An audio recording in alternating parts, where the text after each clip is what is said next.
Assistive Technology Hot Corner proudly presents Staying Safe Online, December 2021, with your hosts Mike Moat and Roger Allen.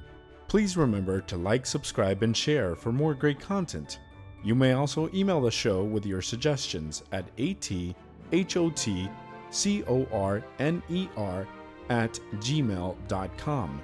That's athotcorner@gmail.com. Here is your host, Mike Moat.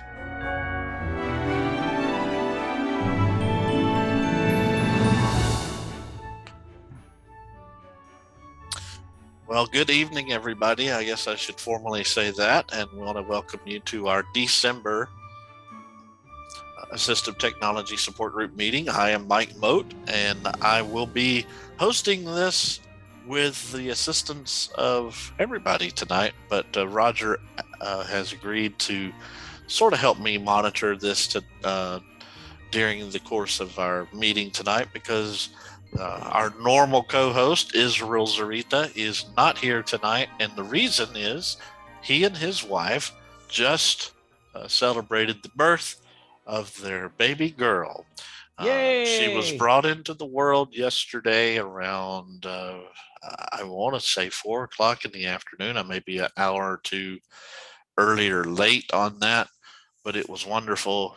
I'm friends with him on Facebook, and the posts that I've seen have just been tremendous. And I actually did talk to him briefly last night and actually got to hear the baby cry because they were taking blood, and she was not very happy about it at all. But you'll all be happy to know that the baby does cry and sounds a lot like Israel when she does it. So that's pretty cool. Anyway, I digress.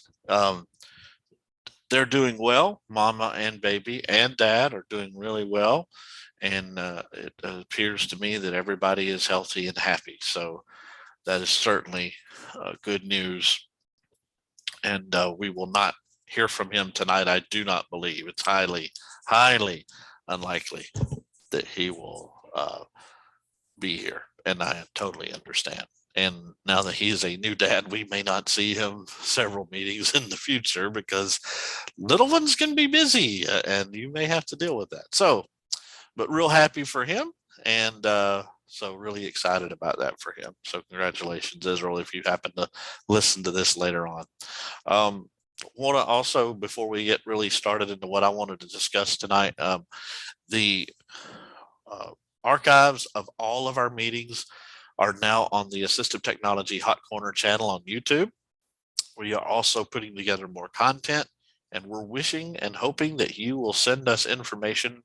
You can email us privately and let us know what you want us to cover on the channel. I have some ideas and some plans for the future, and hopefully I'll have the opportunity to put some things together and put some very cool things up there as far as training tutorials on using different devices. But if there's something in particular you'd like for us to discuss, please let us know.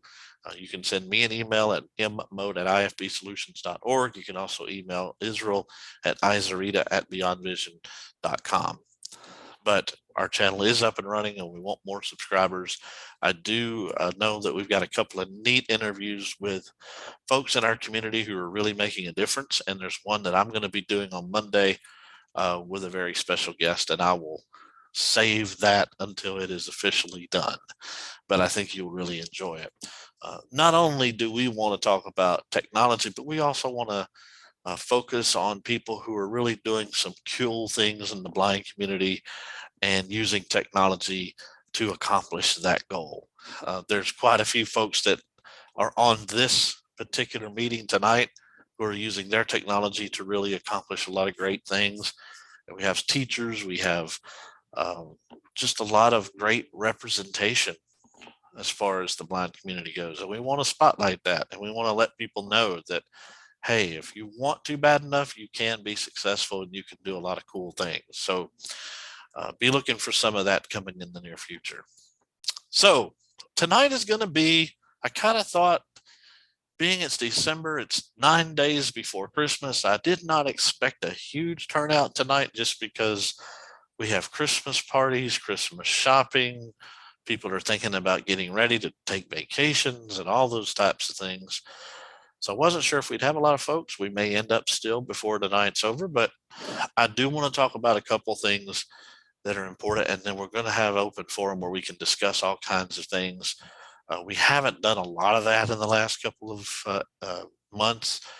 We've had a lot of great information that we've passed out with respect to cooking last month, which was fantastic. We got a lot of great positive feedback on that. And then the month before, we did our celebration of National Disability Employment Awareness. And so we had a lot of great information, but tonight is going to be more about your questions, comments, concerns.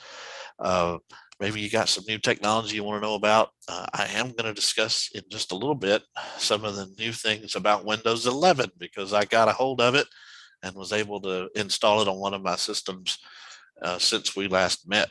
But the first thing I want to talk about tonight is something that's pretty serious and should be taken very seriously by all of us, and that is cybersecurity. As you know, those of you who work for us at IFB know that we are taking a lot of steps to protect our infrastructure and you ultimately from cyber thieves and cyber criminals. Some people look at what we're doing as an inconvenience. Some people think that what we're doing is unnecessary. And some people think that what we're doing is just to make life harder. I can assure you that none of that is true. Cybersecurity right now is one of the hardest things to get a hold of and really control. All you have to do is look at some of the stuff that's happened this year. Cyber thieves have shut down major pipelines in our country in the last 6 months. So if they can do that, they can steal your credit card. They can steal your bank account information. They can steal your Christmas presents. They can redirect them. They can do anything they want to. And you're probably wondering, why in the world would you talk about this from a technology standpoint? Because I think sometimes we, being the blind community, we may be viewed as easier targets. And whether that's true or not really depends on how serious we take this particular issue. So I want to encourage you folks to be mindful of it, take it seriously, and I want to offer you a few tips on how you can protect yourself in the right way. Because if you don't, you're liable to get all of your stuff stolen. And that would be a real sad thing to have happen on the holidays, because Christmas is one of the busiest times for cyber thieves. And they take full advantage of it because they believe that people are busy doing other things, spending time with their families, and really not paying attention. Well, that is partially true.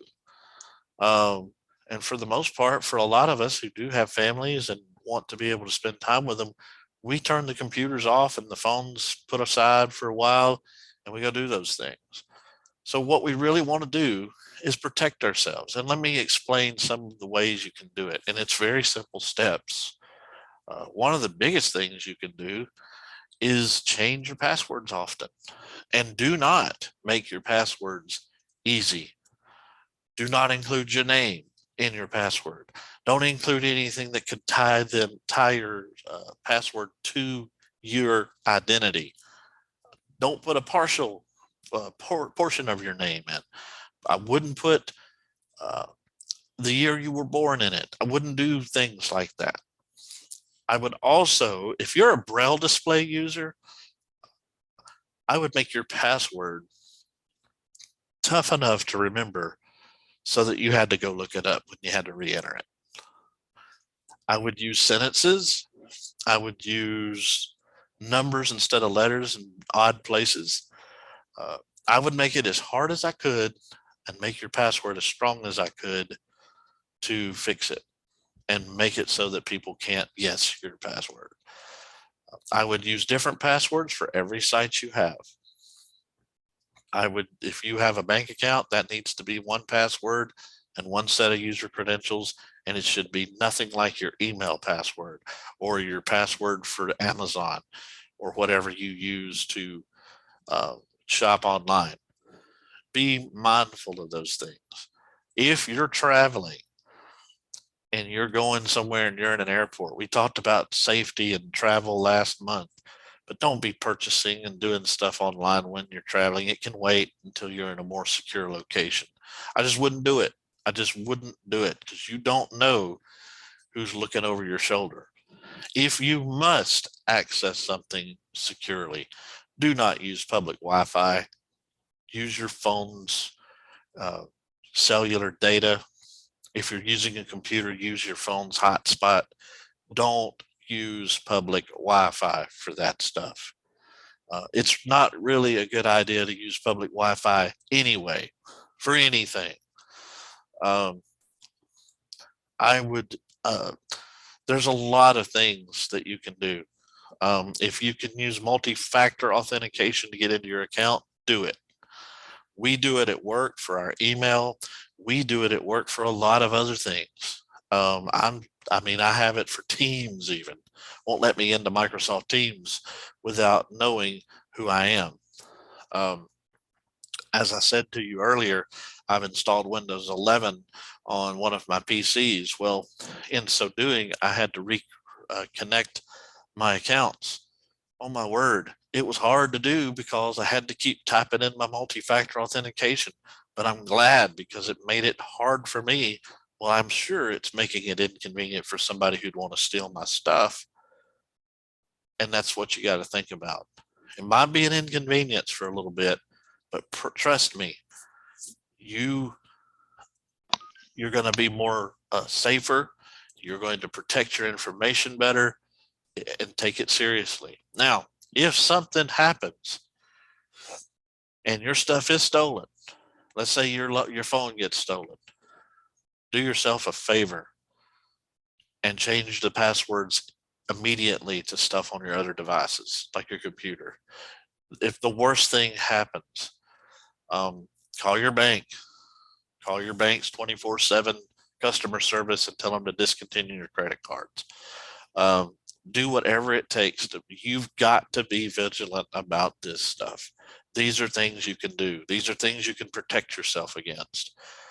And you have to. And it's unfortunate. You know, it'd be really nice for these cyber thieves and thugs to um, take their talents and use them for something good, but they're not going to do that. I personally think that somebody caught doing this ought to have their fingers cut off so that they don't have any ability to destroy anybody's life again. Because oftentimes people's identity is stolen and they did nothing wrong. And yet they got to pay extra money and they got to prove that they didn't do it.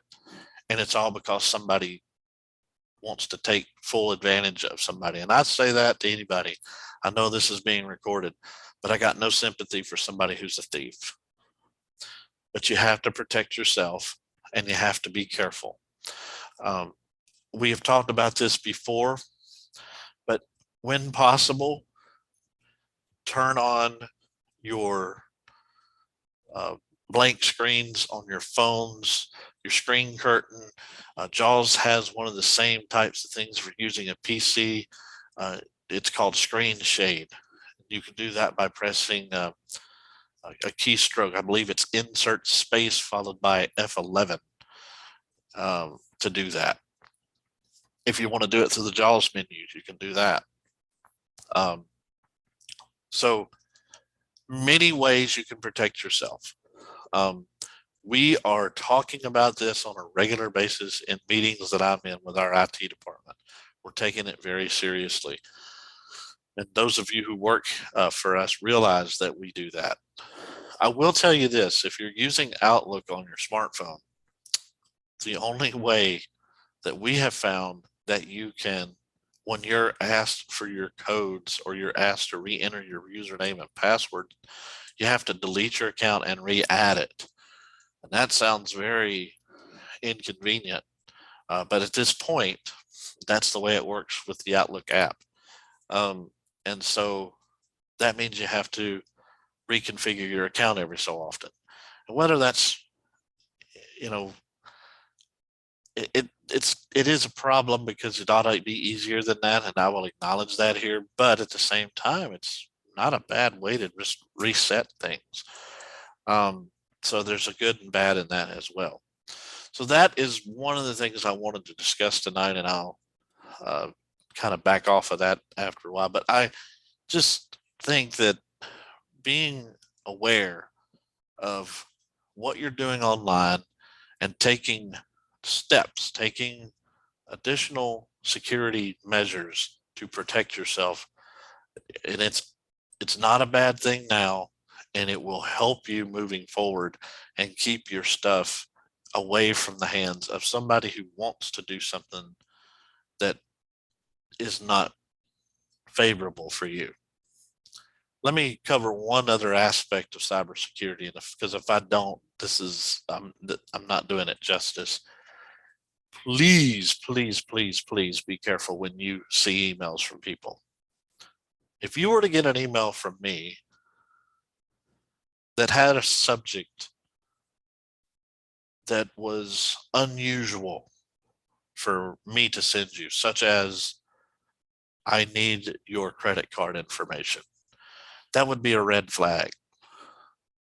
Obviously, I wouldn't send an email out like that to anybody because I don't need your credit card information. But that doesn't mean that somebody can't spoof my email and send something like that. It's called phishing, spelled with a PH. It's not done with a pole. I wish it was. And I know, Ryan Harvey, you'd like to go fishing with a pole, but some people don't. They use a different type of pole, and it's not good. I will say this: be aware of emails that come from familiar people with odd subjects and asking for something unusual. The best way you can figure out if that is legitimate or not is to pick up the phone and call that person and see if they sent it to you. If they didn't, hit delete. If you can't get a hold of them, hit delete. I had a situation a couple of months ago where this came up, and I missed an important appointment as a result. And it actually came from a federal government employee who was trying to interview me for a clearance, security clearance for one of the contracts we run. They couldn't reach me because they sent an email that I was not expecting that contained an attachment. And I was not about to open it because I didn't know the person and I didn't pay attention to the email. I just deleted it and went on about my day. Well, about 2 weeks after I quit respond or didn't respond to the 2 or 3 emails I got, I finally got a phone call and they were saying, well, why aren't you responding to our email? We need to interview you. I said, because I didn't expect it to come from you and I don't know who you are. Furthermore, your email has an attachment. Oh, we didn't know that. We didn't realize it was showing up as an attachment. I'm telling you, stuff like that, I would rather be erring on the side of caution. And you probably wonder, why are we having this big discussion about it? It's because it's so daggum rampant now. People go to great lengths to try to steal people's information.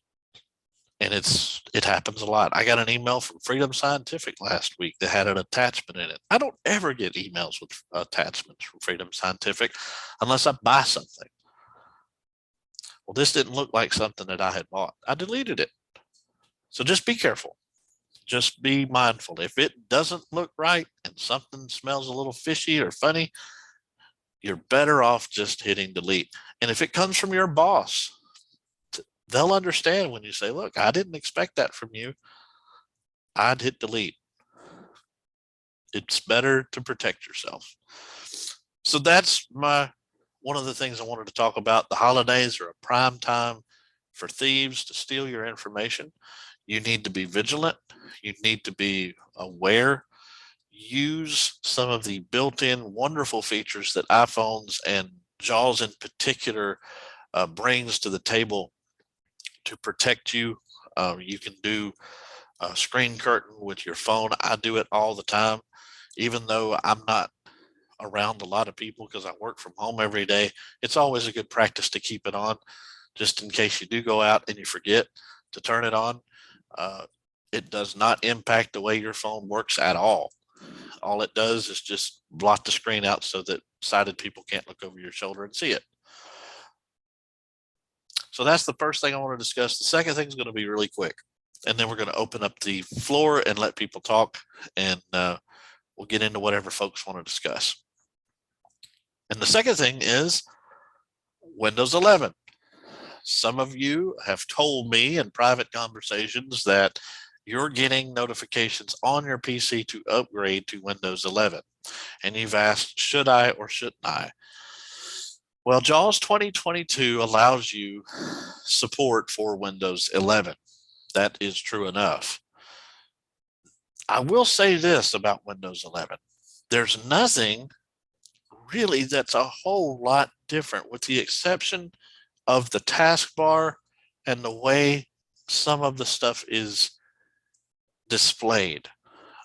And you can decide how much you want on your taskbar, and you can decide how little you want on your taskbar. There's an FS cast that was put out by Freedom Scientific about 3 weeks ago that covers this subject really, really well. There is no real difference other than that's major that you need to worry about with respect to Windows 11. JAWS works exactly like it should. I honestly think it's a little snappier. The sound scheme is a little different. Your startup sound is a little different.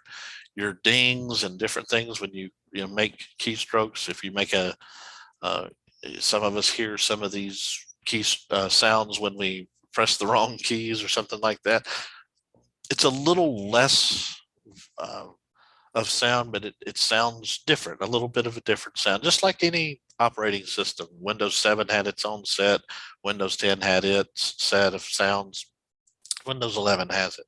So you'll notice that too. But as far as functionality and as far as the way JAWS works with Windows 11, I've been pleasantly surprised. I don't really see a whole lot of problems with it. Those of you who are not running 2021 at least, I would not upgrade. You don't have to. And you don't have to if you're running 2022. But if you want to, I don't think you're going to have any compatibility issues, mainly because if you're seeing that message, if you're seeing that JAWS 2022 is, or excuse me, if that Windows 11 is available on your PC, that means your computer is ready for it. That means your drivers, the things that run your computer, such as printer drivers, video card drivers, etc., are available, and Microsoft believes that your computer has the ability to run it. Unfortunately, a lot of computer models will not get this update because they are not able. You have to have a pretty strong processor to run it. If you want to run Windows 11 anyway, you still can, because you can make some adjustments to some files within the Windows setup, like I did, because it kept telling me that I did not have a fast enough processor. I don't recommend that necessarily to the average user, because it can cause a lot of problems. And I definitely would not recommend it if you're doing it on your work computer, because it could render it severely damaged, or it could slow your processes down, and it would really be a problem if you did that. I happen to have test machines here that I can use, and if I mess them up, well, all I have to do is just reinstall the old Windows 10 programs and move on. So I'm doing it for testing purposes, because now if you go out and buy a new computer, you're going to get Windows 10. You're going to get Windows 11. You're going to get Windows 11 for the most part. Windows 11 will be pushed now by Microsoft on computers that are bought out in the stores, and even if you buy them through Dell or Amazon or any of these places, the newer models are going to come with Windows 11, unless you ask specifically for Windows 10, and in that case you may pay a bigger charge. So I guess the take home is if you're going out this Christmas season and you're going to invest in a new computer and it's going to come with Windows 11 pre-installed, don't worry about it. If you have the newest version of JAWS, you will be okay. And you will not see a major difference in performance. In fact, I think you'll see a better performance slightly. Windows 11 is pretty snappy. It's faster, processes and things seem to work pretty smoothly. Speaking of JAWS, we got a new upgrade to version 2022 today. As a matter of fact, it was dropped just a little while ago, and it talks a little bit about some of the updates and some of the changes have to do with seeing time and date on your Braille display if you're presenting. So if you need to see those things, you can actually configure your settings to display that in your status cells if you use those on your Braille display. That's one of the big fixes. And they have a few other adjustments that they've made under the hood for JAWS 2022. So if you get an option saying, would you like to update? Go ahead and do so. And you'll get an opportunity to take advantage of those. Also, we do have a new iOS version 15.2 was released on Monday. And from all I can tell, the update has addressed a lot of the issues that people were having with things like Siri, not reading messages, not allowing you to dictate quite as well. And this varies from version to version of your smartphones.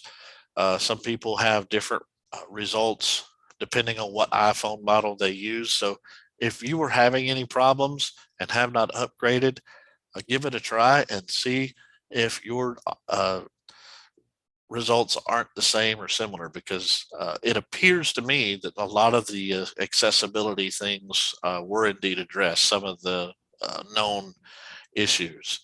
Some folks are having some better results. So that's for iOS 15.2. They also released something new for Apple TV and Mac, some new updates for those guys as well. Those came out in the last few days. So everybody's updating their software a little bit before the holidays, just in time, so that when people buy their new computers and their smartphones, they'll have some new stuff to play with. So those are a few things that's going on. Wanted to mention those again. I didn't want to talk all night like we've been doing with features and stuff that we've done these last few meetings, but I did want to bring some of these things to your attention.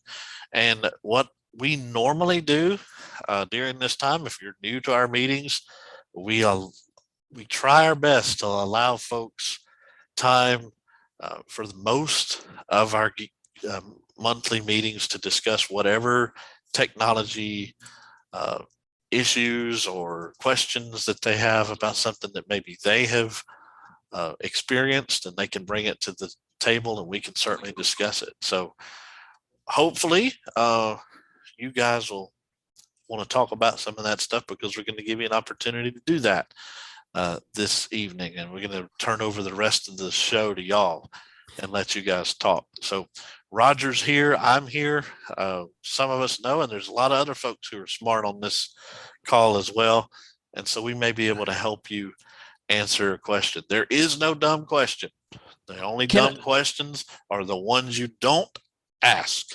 So there you have it. You are talking to security issues here, Mike. Let me add this. A lot of people, if you're in a situation, an office, or even at your houses and stuff, and you walk away from your computer, don't leave stuff open. No. Yes. Shut your, if you leave, especially your browser, leave, close your browsers, close your applications on your desktop, anything that might give them an in into the network of your computer.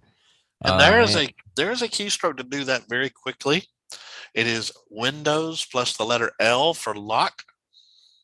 Windows plus the letter L will lock your screen so that nobody can do anything to your computer. Right. And that is a big deal to do that kind of thing. Also, stay up with updates. A lot of Yep. people are scared of that. If you see an update for a security feature, there's a reason that update is there. So, grab it, especially if it says security update. Windows Defender is a free security scanner that will scan your PC, make sure everything is great, make sure that it's running. Yeah. There's always this debate of whether we should update or not, especially for the blind community, because oftentimes updates tend to mess things up. Not always. This is more, uh, uh, honestly, it happens more with iOS Right. devices. Than it But does this is what I'm talking about, security. If it Yeah. says, Windows Defender needs to update the following, that's good. And support assist, like for Dell computers, is great. Dell Command Update is good for stuff like that because they're not going to steer you wrong. But Yeah. don't let your computer sit there and not especially get your security updates. Make sure you've got some form of a firewall set turned on. And Even you if it's just the can, Windows one. and set don't you don't have to be a genius to do that. Just turn it on, and if it asks you to allow features, that's a good thing. You want that. Yeah. A lot of this stuff sounds tough, but it's really simple. It's just very simple, extra couple of steps. Um, a lot of folks get aggravated, and because it requires you to do a little bit of extra. But trust me, that one It's worth time, it. it's worth it. It's worth it. Trust me. But yeah, Roger's absolutely right, and I know when you update software, especially iOS in particular, a lot of times, sometimes they'll break something, even though they'll fix. It'll be a security patch, but something won't work exactly right from an accessibility standpoint, and that's what people are afraid of. I know people who are still running 14.8 of iOS right now, and we've been on iOS 15 since September. That's really, really, really kind of. Now I know they release security patches and things, but at some point you got to join the 15 party. Mm-hmm. I mean, it's just the way it is. It's not. They're making these adjustments because they need to, not only for features but for security reasons as well. One of the biggest things that we had come out today, and it bothered me because there's one of our contracts that we support that actually runs Java. Well, there's a Java problem now. There's a security risk for programs and for people running Java applets and things on PCs. And Java's it's kind of going away in terms of the way it was used with Internet Explorer, because Internet Explorer is going away. And speaking of Internet Explorer, one thing you will notice, I'm going to go back to the Windows 11 thing real quick. If you do get Windows 11, you will not get Internet Explorer. It is gone. It's totally gone. Yeah. Yay. It's totally gone. So if you're not using any internet, if you're using Internet Explorer to browse the web, please change. Just change. I mean, I can't say it any different. It is going away. It will not be around. The drop dead date on it, I think, is June, unless they push it back again, but I doubt they will. It is gone. So use Edge, use Chrome, use Brave, use Firefox, but Internet Explorer is dying. What is Brave? Brave is another browser. It's very similar to Chrome. Some folks use it. It's pretty nice. I don't particularly prefer it. I think Chrome and Edge do just as well. And so, but it's works the same. Brave does about the same type of thing as Chrome does. It's built on Chromium, so it's going to work. A lot of the navigation will work the same. The menus will look a little different because it's a different browser, but as far as functionality, it's fine. There's nothing to it. So anyway, any more questions, comments, concerns, anything like that anybody would like to bring to the table? Now's a great opportunity to do it. I'm not going to ask you to raise your hand tonight. We're going to just kind of have an open mic deal. If we need to revert back to that, we will. But I don't think we need to. Tonight we don't have that big of a crowd. But anybody want to, have anything to bring to the table, feel free to do it now.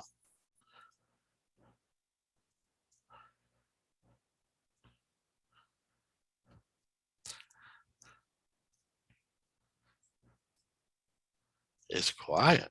I think we put You hear the everybody to sleep. crickets chirping. Yeah, I think I put everybody to sleep. That's what I think happened. I was going to add here, a lot of people are scared of Chrome because of Google, the whole 9 yards. If you are scared of that, Microsoft Edge is not that much different than running Internet Explorer. I think you're going to see a lot of similarities if you love Internet Explorer. If you make that move over to Edge, I don't think you're going to be disappointed. I use Edge more than I do Google Chrome. Mike, you and I both have to use Google Chrome for different things that Microsoft Edge is not as good with. But if I know we probably have people that are Internet Explorer fans, and I like Internet Explorer, but it's got too sluggish and weird. Microsoft Edge has kind of picked up on that, and the accessibility features over the last couple of updates have been even better. My question is Edge better in 11? I don't notice a big difference, to tell you the truth. I think it's as good as I think the one thing I believe that people will like about Edge is that it doesn't take as much of your system resources to run as Chrome does. I think the speed is still there, the ability is still there, and yeah, I think from a website viewpoint standpoint, is just viewing a page, being able to get around the different screens and stuff. You're going to find that it is very comparable to Chrome, where Edge is different. And there is a great, very good tutorial that about Edge that Freedom Scientific did a few months ago. It was their training department. Some of their stuff is excellent when it comes to using Teams and Edge and stuff like that. They did one about Edge, and it's really well done. They did it a couple of months ago. And it really talks about a lot of the differences. And where you're going to find the differences is in the menus and where you're doing different things that are specific to that particular browser. Edge and Chrome are different in the way that you deal with bookmarks, favorites, because Edge is more favorites, like Internet Explorer is. It kind of has a favorites folder instead of a bookmarks folder, and it looks like what you would normally see for a favorites type thing where you add them and everything else, and there's different keystrokes to do that. There's also ways to set up different profiles. Google has the same type of stuff, but Edge does it a little differently. And so they talk about that. They talk about how you can use different modes of Edge, and some of it's read mode, some of it's using the audio. There's an audio part of it that allows you to read a web page in a voice that's provided by Edge. So there's a little more accessibility stuff there that's kind of cool, and might be useful to people. So that to me is the difference. As far as navigating web pages, there's no difference. There's really no difference when it comes to any of them, when it comes to web page navigation. No. You start running into the differences when you start talking about menus, how stuff is laid out, how do you get to the address bar, for instance, that kind of stuff. Those things are a little bit different than they are with, say, those are the big things that you'll notice it's different. As far as functionality of getting around, I honestly think, and this is my opinion, I think Chrome is a little bit quicker than Edge in terms of launching web pages. I think it's a little faster. It ought to be, because it runs about 10 different processes in the task tray. Edge is second, Firefox is third, and a distant third, in my opinion. Oh, yeah. Yeah, Firefox is a little slower, but I think Firefox is a little more, people like it because it's a little more secure, and it will run things, and that's older. It will treat those things a little bit differently. So I've actually I do have to use Firefox on a couple of websites just so that it works a little bit better. And that's interesting, but that does happen. So yeah, I don't know that there's a big difference in Windows 11 with Edge, but I think they're setting the stage to improve that a little bit because it's going to be the only browser that Microsoft supports. They know that Chrome's there, but they want people to run Edge. Well, and Chrome, Google's probably going to go a lot more sighted friendly because Google is all about the way things look. Edge is about the way Microsoft about the way things perform. Yeah, and think about that when you are playing with a browser. And I've downloaded programs and stuff for a couple of shows that we run on our internet stations. Edge will give you a progress bar. Google does not always do that. Yeah. Now there's a way to get it with Chrome. You can press Control J to get to your downloads folder, and you can look at the progress when it's downloading. But it don't always do that. Yeah, Edge just says it a lot of times and gives you that information, and you don't necessarily have to touch any key to get it done. By the way, I'm downloading the JAWS update. It is a huge update. Yeah.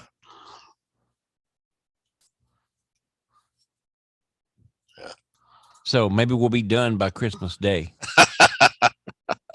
It's possible. And speaking of Christmas, if you're looking for a gift for Christmas, Mike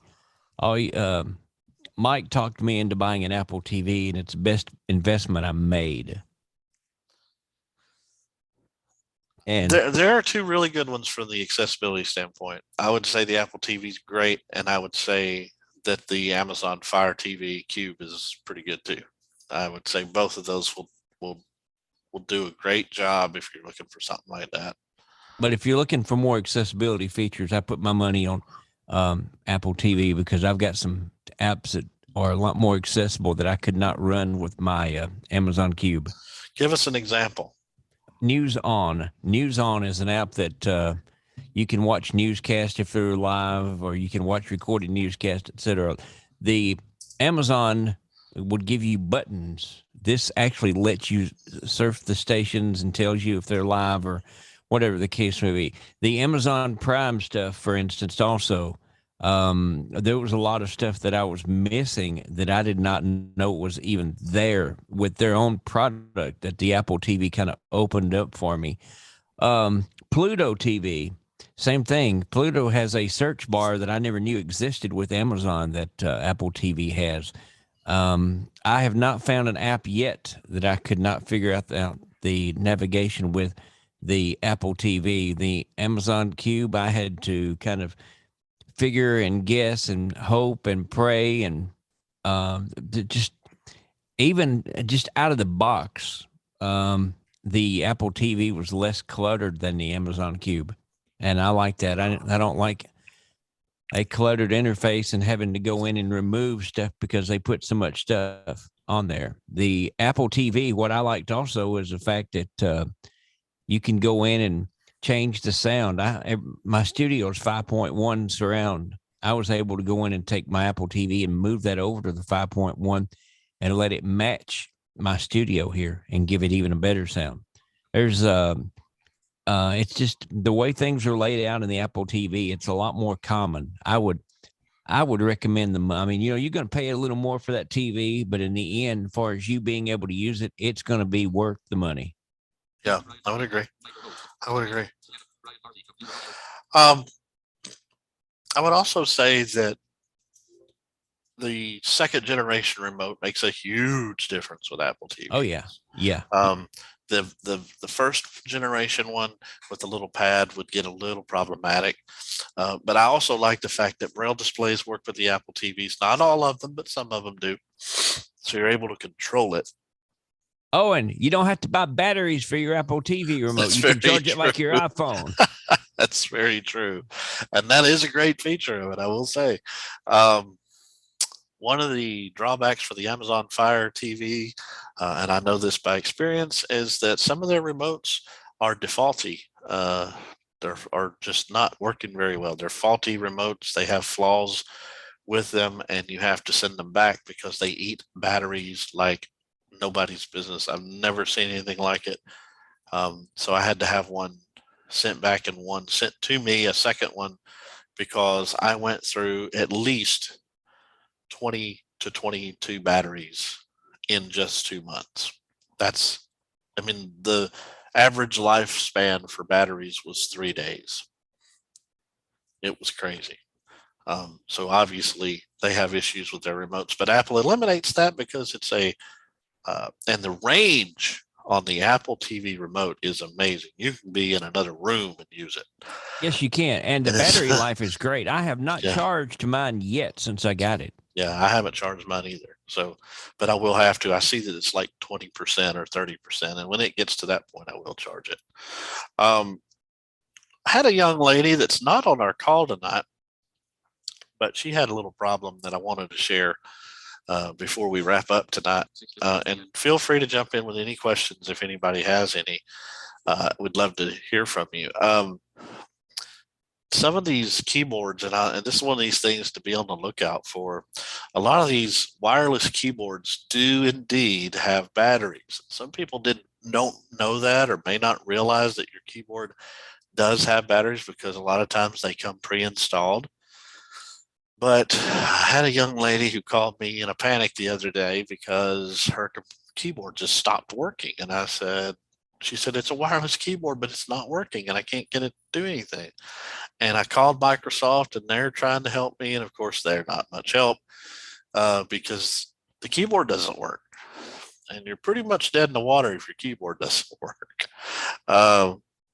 So I got her to check the batteries. And of course, that's what they were, or what the issue was. And one of the things I will say is there is very little in the way of accessibility when it comes to wireless keyboards that do have batteries to tell you that they're dead or almost dead and need to be changed.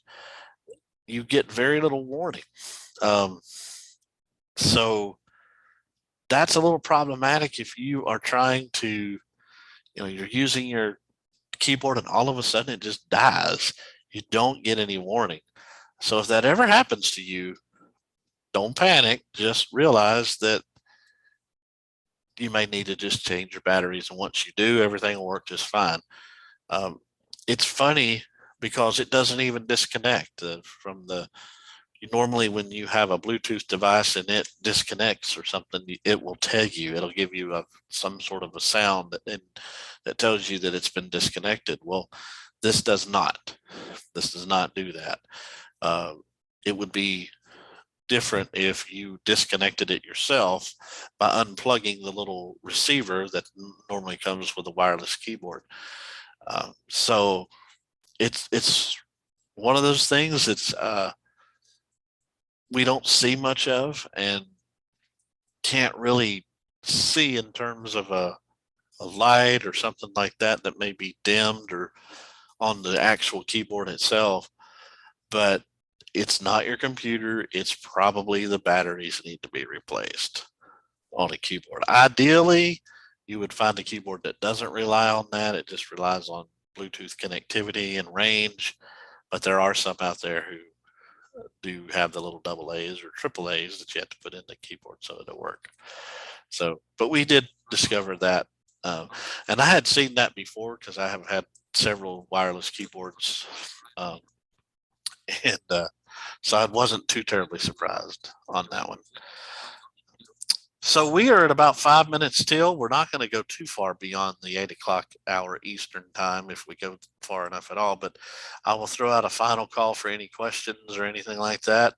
If anybody has one, please speak up or hold your questions until next month's meeting. Of course, you can email myself or Israel at our respective email addresses if you have any questions at all about any particular accessibility issue, or If you're in the market for something new, like a device that you're interested in, want to know if it's a good investment, if you want to know, let us know. We'll be glad to help. I say this all the time, especially if you're going out to buy a new device. You're your best advocate when you go to the store, because they're not going to know. You're going to be the one that knows more about your needs and everything. So, but if you have any questions, maybe you're getting a new device for Christmas, let us know and we'll be glad to answer any questions you got. Maybe they're getting us a new device for Christmas. Hey, yeah, man. I wouldn't turn it down.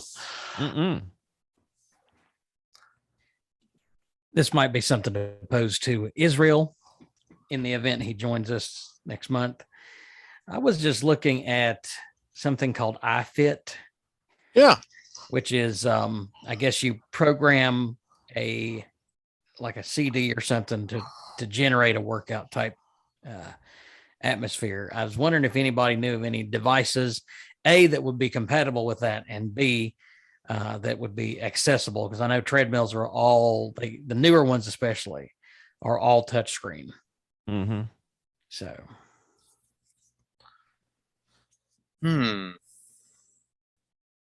I don't know, and I know what you're saying. I know that the Pelotons, my brother uses one of those, and he's blind. I need to ask him about that and see what I can find out for you, Ryan. I know Pelotons are expensive, though. They are. They better be accessible. I know, right? Either that or I'm going to get a nasty letter to the manager, the CEO. They pay for this stuff. I hope it works. Yeah.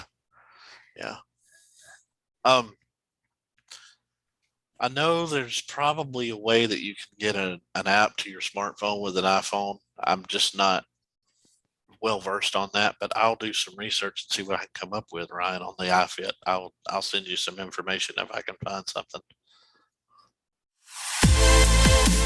For more great content, please like, subscribe, and share. You may also email the show at athotcorner@gmail.com. That's ATHOTCORNER@gmail.com.